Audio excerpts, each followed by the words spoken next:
Alors bonjour. La dernière étape, c'est-à-dire l'étape numéro 3, consiste à créer la base de données Access qui correspond à ce modèle conceptuel de données. Donc premièrement, on va copier le code SQL généré par ce logiciel. Donc on va copier juste la première partie. Après, on va lancer Access. Mais vous voyez là, il n'y a aucun objet Access, ni table, ni rien du tout. Alors, on va créer une requête. Donc, on clique sur menu créer, création requête. Là, on va fermer cette fenêtre. Et puis, toujours dans la requête, on va passer au mode SQL. Donc, SQL.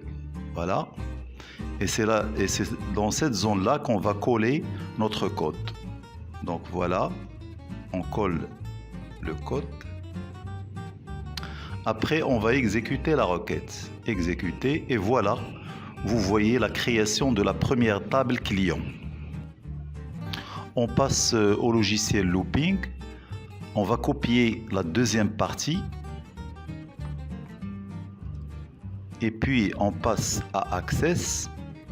Et on va effacer ce qu'on a copié tout à l'heure et on va coller cette dernière partie. Voilà. Et puis on exécute la requête. Et là, vous voyez la table voiture qui se crée automatiquement. Pour terminer cette opération, on va passer toujours au logiciel Looping. On sélectionne la dernière partie de notre code. On fait copier, passer à Access. Effacer ce qu'on a copié tout à l'heure et puis on va coller le nouveau code. Ensuite, on exécute la requête et voilà, on obtient automatiquement la troisième table de notre base de données. Donc voilà, on ferme la requête sans enregistrer. Passons au menu outils de base de données. Vous cliquez sur relations. Et voilà, notre base de données a été créée avec les relations nécessaires, avec les clés et tout ce qu'il faut.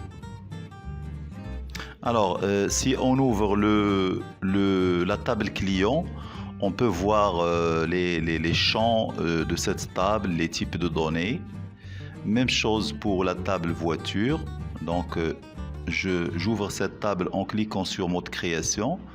Voilà les champs, voilà ici les types de données. Donc par exemple ici kilomètre du compteur, c'est numérique parce qu'il était déjà déclaré dans l'étape numéro 1.